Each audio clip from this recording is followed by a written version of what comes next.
This is GARIS, Masculist, MGTOW flyers, that is 2-3 page essays on the themes of masculism and MGTOW, written by and read aloud by Prof. Dr. Hugo de Garis. This is flyer number 387, entitled Masculists are Abolitionists. Masculist views on manslavery. Description. This flyer shows how Masculists are abolitionists, seeing manslavery as slavery, as something to be hated and removed. It also shows how the fluffy feminist lawyers and judges who have taken over the divorce courts legally dictate the traditional manslaver role onto divorcing fathers, thus generating tremendous hatred towards them, that if not stopped by menfairing the gender laws, then large numbers of fluffy feminists will be killed in a sex war. For itself.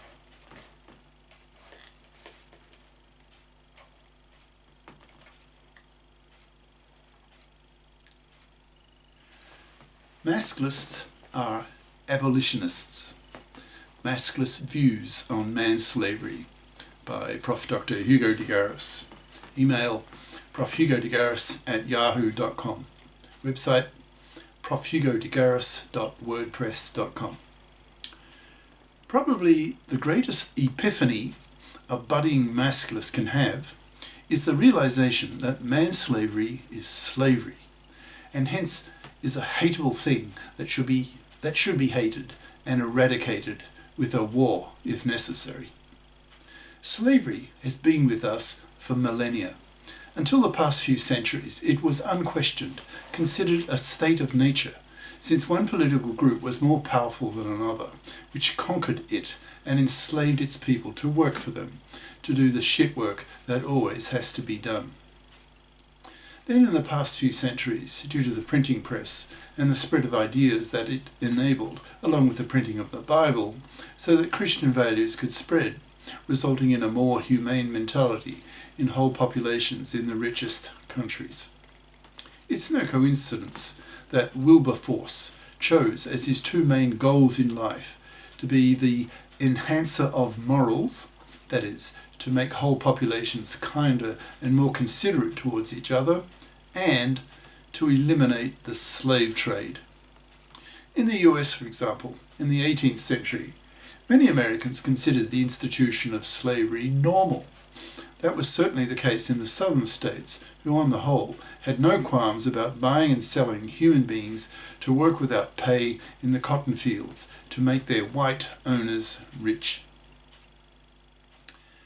Then in the 1830s, a lone northerner, William Lloyd Garrison, decided to bite the bullet and lash out publicly with his utter disgust against the moral abomination of slavery. He decided to create a newspaper that he called The Liberator, which was his core idea regarding the enslavement of Negroes. He wanted to see them liberated, that is, freed from their slavery, their bondage, their human misery. He began to rail against the immorality of slavery, whipping up passions against this vile institution that in today's world almost no one would defend. In the rich countries today, virtually 100% of the population agrees with the idea that Negro slavery is evil, a moral abomination, something to be fought against, even a war if necessary, which unfortunately for the US ended up being the case. In fact, the time between Garrison's first anti-slavery diatribes in his newspaper and the outbreak of the US Civil War was a mere 3 decades. Garrison published his newspaper starting in 1831, and the first shots were fired at Fort Sumter that launched the US Civil War in 1861. In other words, it took only 3 decades for Garrison's message to spread so widely and so effectively that people felt strongly enough to go to war over the issue, which ended up killing 600,000 US soldiers on both sides in total. Why am I saying all this? Because I see a close historical analogy between the above and the push for the removal of manslavery on the part of the Masculists. Personally, I see my role as the historical equivalent of GARIS. I have a hatred of manslavery.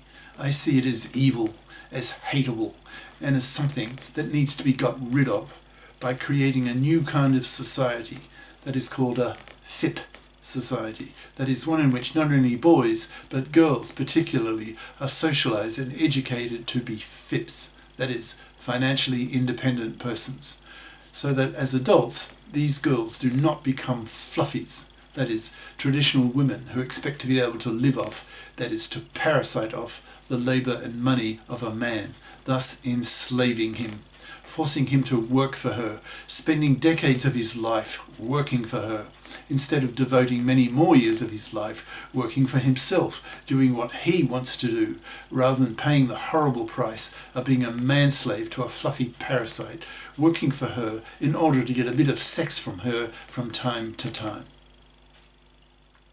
However, the above manslavery system made real sense a century or more ago, because the advent of the steam engine, the Industrial Revolution, the factory system, necessitated the creation of the nuclear family, which became necessary to create the mobility necessary for employees to follow the jobs, since factories and mills regularly went bankrupt, so the male breadwinner of the family had to look for new work at some other location.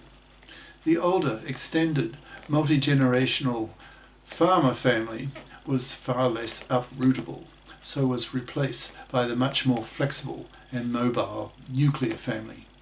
But the rise of the nuclear family placed new burdens on the parents.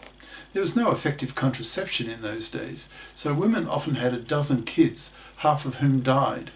With the advent of modern science-based medicine, health standards improved, so more children survived, so that looking after them on the part of the stay-at-home mother was definitely a full-time job. So her new role was as the baby factory and the child raiser, and the new job of the father was to be the breadwinner, who earned the money to keep the whole family afloat financially. If he failed in his job to bring home the bacon, his family starved, because in those days there were no worker parties, no unemployment insurance, no health insurance, no welfare state. Given the critical importance of the role of the father to be the breadwinner of the family, little boys were powerfully socialised to be emotionally tough, to grin and bear it, to toughen him so that as an adult, when he got fired or lost his job, he had to bounce back the next day and go hunting down a new job, or his family starved. The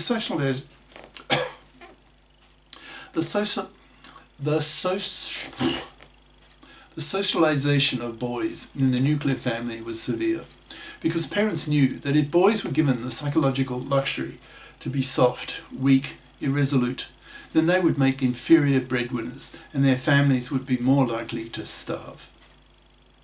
Mothers and fathers knew this, and so did young women looking for future husbands, that is, good breadwinners, so that she and her babies would face less risk of being impoverished due to her husband failing to bring home the bacon.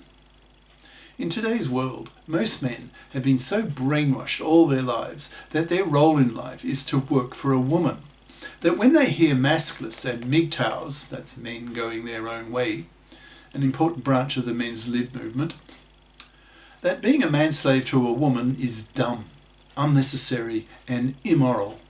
They suffer cognitive dissonance, that is, they feel extremely uncomfortable as their lifelong brainwashing, their core beliefs about their role in life is strongly challenged by the Masculists and MGTOWs. These traditional brainwashed men are called blue pillars by the MGTOWs, that is, those men who refuse to swallow the red pill, which, analogous to the scene in the movie The Matrix, would allow them to see the bitterly negative reality instead of remaining in the matrix, that is, being fed computer signals by the intelligent machines to their brains that make them think they are living in the 20th century, whereas in fact their bodies are living in the 24th century and being used by the intelligent machines as batteries to supply energy to the machines. Most men today, 2020, are still blue pillars, blind to the idea that they are man-slaves to women. So the Masculists and MGTOW still have a lot of work to do to persuade a much higher percentage of men to take the red pill, that is, to have their Masculist and MGTOW consciousness raised, that they are, in effect, man-slaves to women, working for women, who sit on their fat, parasitic female asses who don't bother to fip up, that is, become fips, and expect men to spend decades of their lives working for them, so that women can have their children paid for, so that she and her kids, in brackets, that is, seen by the profoundly misandrous gender laws as legally belonging to her, in brackets, can live in a middle-class house that he pays for. The traditional role of the man, the father, as the main breadwinner, is no longer needed today. Men now have the luxury to change their traditional role into something far more liberating, much freer than being a dumb, ignorant manslave to a hated, bloody, fluffy parasite. So, what changed? Answer: the pill and feminism. The contraceptive pill, which men invented and gave to women, was the greatest social revolution in history. It meant that women had, for the first time ever, reliable contraception, allowing them to differentiate between reproductive sex and recreational sex. The pill revolutionized women's lives, allowing them to choose the number of kids they really wanted, and in practice they chose to have only 0, 1 or 2 kids in most cases. It was men who liberated women from household drudgery by giving women the pill, household gadgets, modern medicine, life expectancies well into the 80s, so that even those women who had their 2 kids, in brackets, needed to prevent collapse of the population by having a birth rate above the replacement rate of 2.1 children per woman, in brackets, now had a career window of some half a century. It is this half-century career window for women that is critical to the manslavery argument of the Masculists. The Masculists say to women, now that women can work, they must work. Anything else is manslavery, and manslavery is slavery, and slavery is a war issue. Ultimately, if women don't fip up and become careerist and not expect to parasite off the money and labour of a man, then as anti-manslavery sentiment rises and rises, then eventually such fluffy women will be killed, since manslavery is a war issue. These fluffy parasite women may either be killed actively by hateful, bitter, masculist soldiers, or passively by being forced to rot on the shelf, manless, because no man will go near them, since these fluffies are seen as manslavers, as immoral, parasitic, manslaving vermin, to be wiped out by being totally ignored, not even pumped and dumped, so that their fluffy parasite genes are removed from the gene pool. That is, they are wiped out, that is, killed slowly, passively, but killed off nonetheless. How do Masculists hope to persuade most men to see fluffies as manslavers? Through discussion, propaganda, media products, and especially via the internet, which now reaches nearly everyone on earth. Soon everyone will have a smart, that is, cell phone. At the current time, 2020, the media has not yet taken up the Masculist message in a big way, because they are gender biased by the feminists, who are intolerant towards male criticism of women, thus suppressing the Masculist public critique of fluffies and fluffy feminists, so hated by the Masculists. But this situation will not last. The hated fluffy feminists, who have taken over the divorce courts in all their hypocrisy, in brackets, that is, by pushing for equal rights with men in the parliaments, but rejecting equal obligations with men in sharing out equally the burden of earning the living, especially given the new fact that women now have a career window of half a century, so must work, close brackets, are causing millions of men to explode in murderous rage and hatred against them, which sooner or later will reach the attention of the journalists and will be widely reported on. If not, sooner or later, there will be a sex war. These hated fluffy feminist hypocrites have made divorce so toxic for men that in many countries now 2/3 of young men wipe their hands of marriage and paternity, preferring to remain unmarried and childless, spending their money on themselves, thus wiping out whole populations. This is the end of part 1.